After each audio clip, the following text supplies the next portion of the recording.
要一个人在3天的时间完成这样一个所有的制作安装。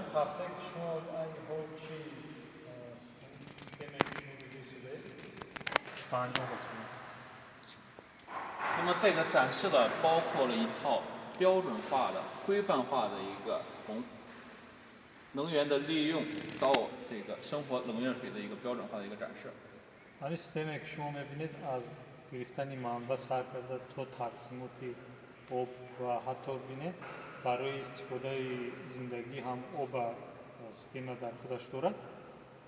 این یک سیستم پررو و مکملی با استانداردهای جهانی جوابگو و زمانه‌ای میباشد.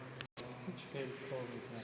这是太阳能这个 برای گرفتن استفاده罐， این در اینجا برای گرفتن